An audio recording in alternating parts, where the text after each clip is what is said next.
Meninas, como mudou o formato do devocional, como eu falei para vocês ontem. Hoje a Thaís vai estar à frente do devocional. Vamos aprender um pouquinho. Eu tô amando esse formato, gente. Agora essa semana, o resto da semana, eu vou me alimentar. Então, Thaís, pode ligar aí a câmera, fique à vontade. Que Deus abençoe você.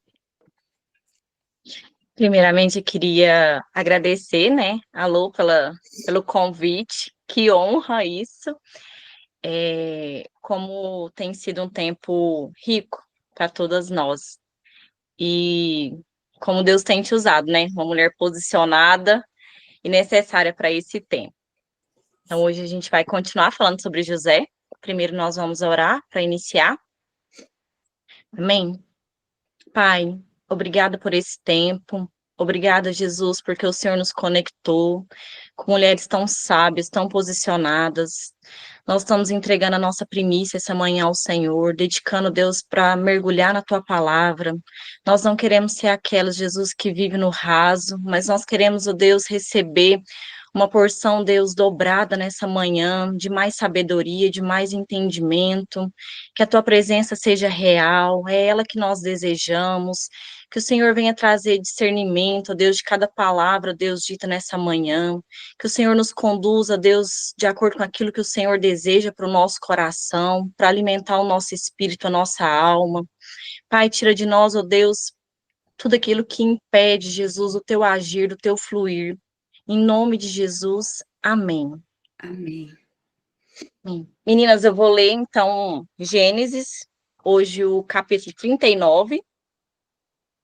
Alguém queria ler? Ou eu posso ler? Então, eu vou ler. Fala a ascensão de José na casa de Potifar. Quando José foi levado para o Egito pelos negociantes ismaelitas, eles o venderam a Potifar, um oficial egípcio. Potifar era capitão da guarda do faraó, o rei do Egito. O Senhor estava com José, por isso ele era bem-sucedido em tudo que fazia, no serviço da casa e no senhor de seu senhor egípcio.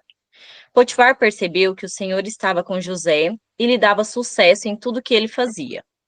Satisfeito com isso, nomeou José seu assistente pessoal e o encarregou de toda a sua casa e de todos os seus bens. A partir do dia em que José foi encarregado de toda a casa e de toda a propriedade de Potifar, o Senhor começou a abençoar a casa do egípcio por conta de José. Tudo corria bem na casa e as plantações e os animais prosperavam. Assim, Potifar entregou tudo que possuía aos cuidados de José. E tendo-o como administrador, não se preocupava com nada, exceto com o que iria comer. José era um rapaz muito bonito, de bela aparência, e logo a esposa de Potifar começou a olhar para ele com desejo. Venha e deite-se comigo, ordenou ela. José recusou e disse: Meu senhor me confiou todos os bens de sua casa, e não precisa se preocupar com nada. Ninguém aqui tem mais autoridade que eu. Ele não me negou coisa alguma, exceto a senhora, pois é mulher dele. Como poderia eu cometer tamanha maldade? Estaria pecando contra Deus. A mulher continuava a assediar José diariamente, mas ele se recusava a deitar-se com ela. Certo dia, porém, quando José entrou para fazer seu trabalho, não havia mais ninguém na casa. Ela se aproximou, agarrou pelo manto e exigiu: Venha, deite-se comigo. José se desvencilhou e fugiu da casa, mas o manto ficou na mão da mulher. Quando ela viu que José tinha fugido, mas que o manto havia ficado na mão dela, chamou seus servos e disse: Vejam, meu marido trouxe esse escravo hebreu para nos fazer de bobos. Ele entrou no meu quarto para me violentar, mas eu gritei. Quando ele me ouviu gritar, saiu correndo e escapou, mas largou seu manto comigo. Ela guardou o manto até o marido voltar para casa. Então contou-lhe sua versão da história. O escravo hebreu que você trouxe para nossa casa tentou aproveitar-se de mim, disse ela. Mas quando eu gritei, Ele saiu correndo e largou seu manto comigo. Ao ouvir a mulher contar como José a havia tratado, Potifar se enfureceu. Pegou José e o lançou na prisão, onde ficavam os prisioneiros do rei. E ali José permaneceu. Mas o Senhor estava com ele na prisão e o tratou com bondade. Fez José conquistar a simpatia do carcereiro, que em pouco tempo encarregou José de todos os outros presos e de todas as tarefas da prisão. O carcereiro não precisava mais se preocupar com nada, pois José cuidava de tudo. O Senhor estava com ele e lhe dava sucesso em tudo que ele fazia. Então vamos lá. Eu coloquei alguns pontos para a gente poder refletir nessa manhã a respeito desse capítulo. Então fala que José estava longe de casa, vendido, né, como escravo, mas o texto repete no versículo 2, 21, 23, que o Senhor era com ele. E a gente vê que, às vezes, numa situação de dificuldade, numa situação adversa, a gente acha que a gente está passando pela prova, que Deus abandonou, que isso é fruto de uma colheita errada. Então, às vezes, diante de uma enfermidade, diante de um desemprego, a gente tem, né, na mente que o Senhor não está com a gente, que Ele está em silêncio, que Ele nos abandonou. Mas a gente traz à memória, né, Esther, Ruth, que elas também passaram por situações aonde era um desafio, mas que o Senhor era com eles, como o Senhor também era com José. Diz que aonde há, né, favor e graça e prosperidade, é porque o Senhor está nessa situação. Então, José, apesar de estar longe de casa, longe dos seus familiares, longe de um apoio, né, emocional, ele tinha a certeza que Deus estava com ele ali, ele não era sozinho. Então, às vezes, a gente precisa analisar, porque diante de uma situação de conflito, nós nos questionamos. Nós somos aquelas que abrimos a boca para falar, mas será que Deus está nisso? Mas será que Deus é comigo? Eu não estou vendo a mão do Senhor. Olha as coisas que eu estou passando, olha as adversidades, olha o sofrimento, mas a gente tem a certeza que Deus nos permite passar por provas. A prova é aonde o nosso coração, né, o nosso caráter, ele é tentado ali de alguma forma, ele é treinado para que a gente possa amadurecer e crescer. Então, a presença do Senhor, ela era com José, mesmo, né, na situação de escravo, mesmo na situação da prisão. E nós precisamos reconhecer a presença do Senhor, mesmo em lugares que a gente não planejou. Às vezes, um desafio no casamento, na criação de um filho, quando as coisas não estão saindo conforme a gente deseja, a gente precisa permanecer com o nosso olhar para o alto, que é de onde vem o nosso socorro. O Senhor, ele é conosco, mas essa certeza, ela precisa ser afirmada dentro de nós. Eu até comentei esses dias com a Lorena, com a Cleo também, de um livro que eu estou lendo, da Joyce, que fala, né, a batalha da mente. E quantas vezes nós somos aquela que damos ferramenta para o inimigo, porque a gente permite, vamos dizer, desconfiar daquilo que Deus está fazendo. A gente permite que a nossa mente crie situações totalmente contrárias e a gente acaba acreditando que isso é uma verdade, que nós estamos passando por tudo isso sozinha. Então, não. Deus é conosco. Segundo ponto que eu levantei foi que, mesmo escravo, José, ele agia com responsabilidade. A Bíblia até diz, né, que nós precisamos ser fiel no pouco. E José, ele foi fiel no pouco. Se a gente conseguir trazer à memória a imagem de um escravo, às vezes uma pessoa suja, revoltada, uma pessoa com pouco estudo, uma pessoa de uma aparência, às vezes, que precisava de cuidados. Mas José, ele sabia a identidade dele. Independente do lugar que ele estava, a identidade dele era de filho e não de escravo. Então, ele não era aquele que não tinha responsabilidade com os ambientes e com as pessoas das quais ele convivia e os lugares onde ele estava. Deus havia dado para ele um sonho, uma promessa, e mesmo que o cenário não era favorecido, ele continuava crendo. E por diversas vezes, nós somos aquela que, enquanto não pintar essa casa, eu não vou comprar móveis novos. Enquanto eu não arrumar o cabelo, eu não vou sair para lugar nenhum. Enquanto eu não viajar para tal lugar, eu não vou querer fazer mais nada. Nós não somos fiéis no pouco. Por diversas vezes, a gente quer o grande, a gente almeja o grande, e o nosso foco está no grande, e a gente acaba negligenciando o pouco. E às vezes o pouco é dentro da nossa casa. Às vezes a gente não arruma conforme a gente quer, porque os móveis não são novos, porque a casa não está pintada, porque tem menino dentro de casa, porque o marido chega e ele reclama demais, porque ele não ajuda, e a gente acaba não sendo fiel naquilo que é o pouco. Mas Deus tem nos confiado pouco, porque no muito ele vai nos colocar. Mas como eu tenho tratado pouco? José tratou pouco, né? A imagem dele ali como escravo, como se ele já fosse um rei, como se ele já tivesse as responsabilidades. O posicionamento dele era de alguém que tinha. Então, por diversas vezes, a gente não faz com excelência aquilo que é pequeno. A gente almeja o grande e a gente começa a projetar no futuro e a gente começa a viver só no futuro. E trazendo para a nossa realidade, a ansiedade é excesso de futuro.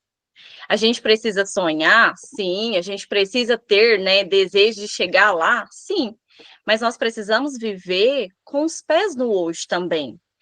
Então, que a gente possa refletir hoje, um pouco hoje, mas que vai ser grande amanhã, que eu tenho dedicado, que eu tenho feito com excelência, que eu tenho entendido que quando for grande, eu vou continuar com o meu coração firme no Senhor e não nesse lugar.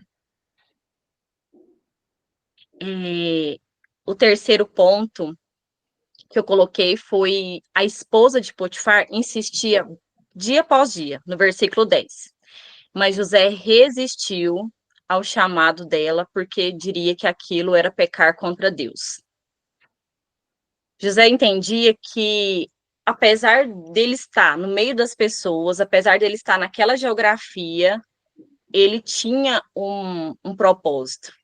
Deus já havia mostrado para ele que ele seria grande.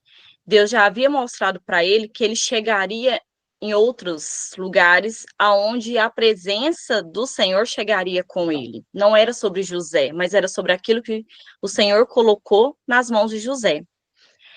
E José, ele entendia que se ele caísse naquele momento, não era contra Potifar, não era contra as pessoas, mas era contra aquele que o chamou.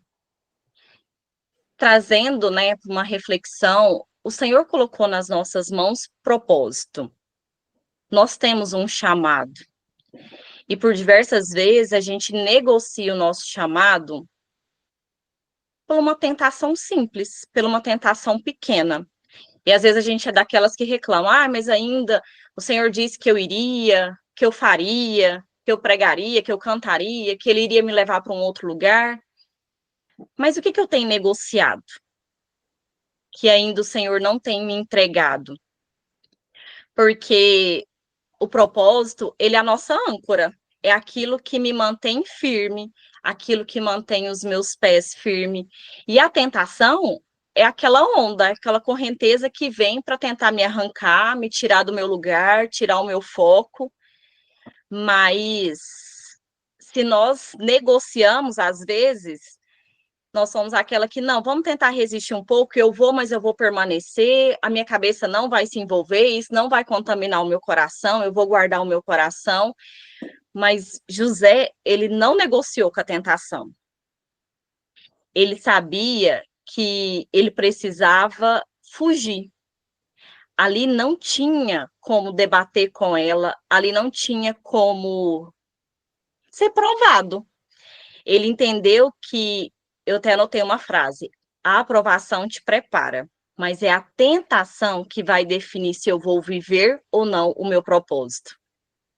O meu propósito é essa âncora mesmo, que ela precisa segurar o meu barco, que eu preciso entender que diante de situações desafiadoras, se eu não tenho uma estrutura para isso, eu preciso fugir. Se José, né, sendo José, fugiu, quem somos nós para poder negociar com tudo isso? Então, nós precisamos nos afastar, sem justificar. Às vezes a gente está numa rodinha e a gente sabe que o nosso muro é baixo com a fofoca, mas a gente senta nessa rodinha e aí a gente fica tentando negociar com a tentação. Eu não vou falar, eu só vou ficar para escutar. Às vezes eu sei que meu muro é baixo em discussão com o meu marido. E aí eu sou aquela que fica procurando os pontos bem pequenininho para poder conversar com ele, expor o meu ponto de vista.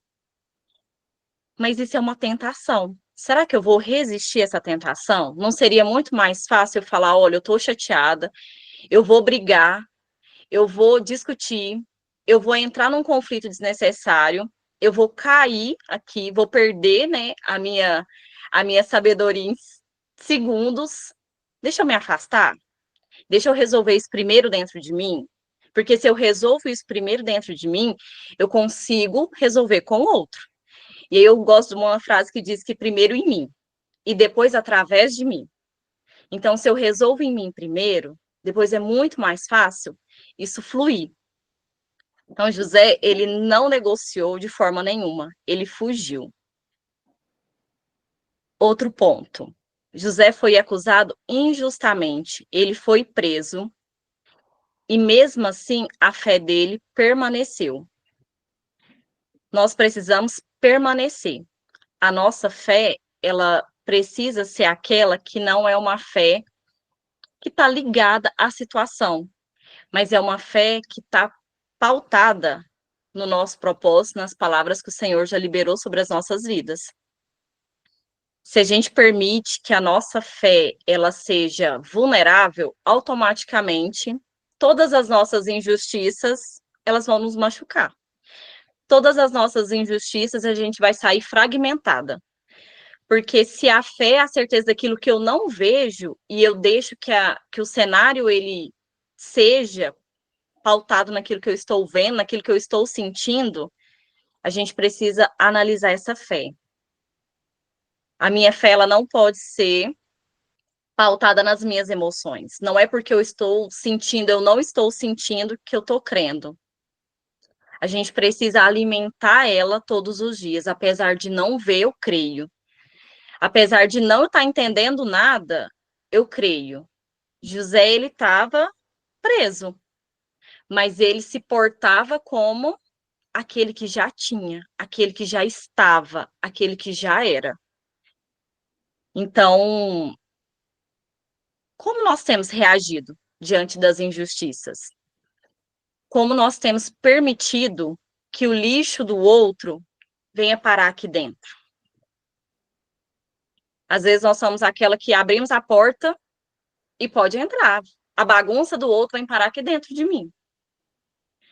Mas se eu tenho um posicionamento, não é sobre mim, mas é sobre aquele que me chamou, é aquele que colocou nas minhas mãos algo que é tão precioso, o que o outro fala, o que o outro faz, não é maior do que aquilo que eu tenho dentro de mim, aquela certeza.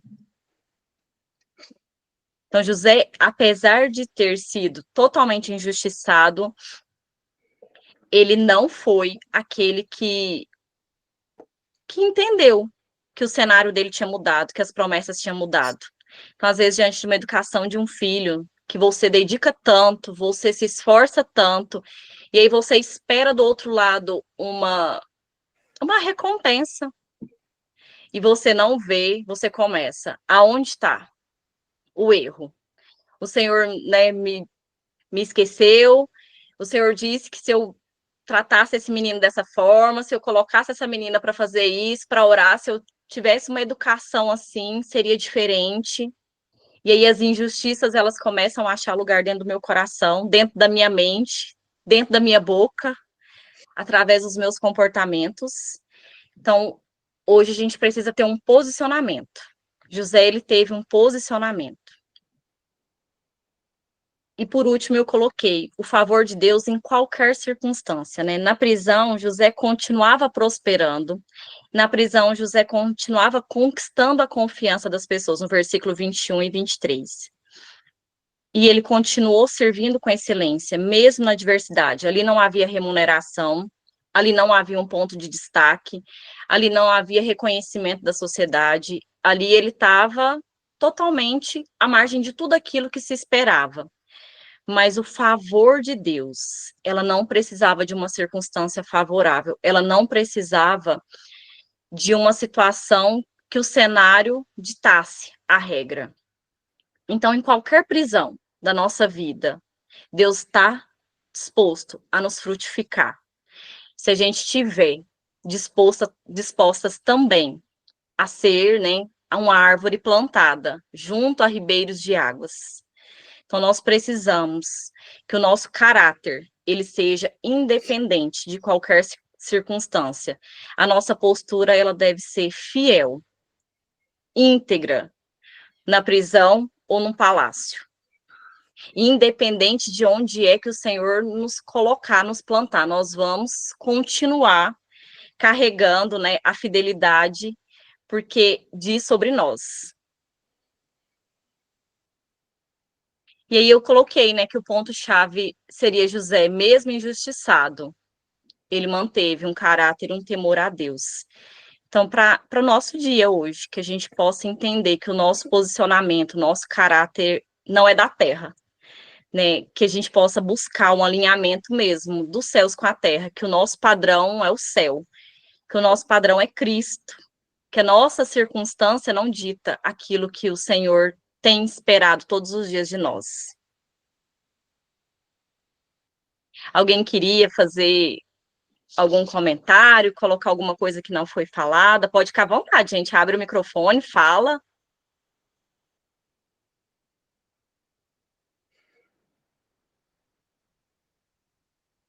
Então, vamos orar para a gente poder finalizar, amém? Amém. Amém. Jesus, toda honra, toda glória, todo louvor seja dado ao teu santo nome, Pai. Obrigada por essa palavra hoje, que o Senhor ministra, ó Deus, aos nossos corações. Que nós possamos, ó Deus, ser mulheres sábias, que edifica, Deus, o nosso lar, a nossa casa, os nossos filhos. Que edifica, Jesus, o lugar onde o Senhor tem nos colocado diariamente. Pai, coloca sobre nós, ó Deus, o capacete da salvação, blinda nossa mente, Jesus, para que nós possamos entender, ó Deus, que o nosso destino é os céus, que nós somos, ó Deus, peregrinos nessa terra, que nós estamos passando aqui, Jesus, para que possa cumprir, ó Deus, a tua palavra. Jesus, que aonde é que o Senhor nos colocar, Pai, que a tua luz, que a tua graça, que o teu favor, ela chegue primeiro, que nós possamos ser aquelas, ó Deus, que diante de um posicionamento, ó Deus, nós recebemos o frutificar do teu Espírito Santo. Pai, guarda o nosso coração, guarda a nossa mente, fortifica a nossa fé, que diante de situações tão adversas, nós podemos ser aquelas, ó Deus, que levanta, Jesus, com o escudo na mão, ó Deus, para que nós possamos pelejar, ó Deus, diante de batalhas. Pai, não permita que o inimigo roube, ó Deus, a nossa identidade. Não permita que o inimigo roube, ó Deus, as palavras e as promessas que o Senhor já liberou sobre as nossas vidas, sobre a nossa casa. Senhor, que essa palavra venha ser, ó Deus, hoje um rema para o nosso dia, que diante de circunstâncias tão adversas, Deus, o Senhor venha nos fazer, ó Deus, entender que é sobre o Senhor e não sobre nós, que nós possamos carregar, ó Deus, algo tão precioso, Jesus, com tanto cuidado e zelo. Pai, em nome de Jesus, que o Senhor libere os teus anjos ao nosso favor. Nos ajude, Jesus, a permanecer firmes, com os pés firmes na rocha que é o Senhor, e com os olhos, ó Deus, no alto, que é de onde vem o nosso socorro. Pai, nós entregamos o nosso dia na tua presença. Nós cremos, ó Deus, que grandes coisas o Senhor fará em nós. Que nós possamos, ó Deus, entender que o teu amor, ó Deus, ele nos cerca e ele nos permite, Jesus, amadurecer e crescer. Jesus, então, incentiva, Jesus, a nossa o nosso caráter, a nossa mente, ó Deus, ser moldadas pelo Senhor, ó Deus, e que os nossos olhos, Senhor, permaneça, Jesus, na tua palavra, alimentando a nossa alma, o nosso espírito, que nós possamos, Jesus, ser aquelas que nós vamos levar, Jesus, o teu evangelho de forma simples, ó Deus, mais pontual. Nós cremos, ó Deus, que o Senhor é conosco, e por isso, Jesus, nós queremos, ó Deus, continuar.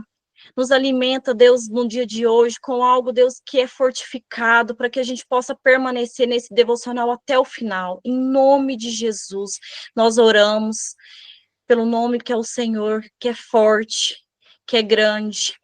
Amém, e amém, e Amém. amém. Amém. Amém. Glória a Deus. Uau, que palavra, Thaís. Meu Deus. Glória a Deus. Vamos tirar nossa foto. Que bênção, gente. Amanhã tem mais. Amanhã outra mulher abençoada também vai trazer uma palavra para nós. Vou tirar. Sorrisão dessas mulheres abençoadas. Aí. Muito bem, meninas. Um ótimo dia para vocês. E amanhã estaremos juntas novamente. Vamos perseverar, hein? Até sexta. Sexta é feriado aqui em Tuiutaba, mas nós vamos acordar cedinho. Um beijo para vocês, viu? Fiquem com Deus.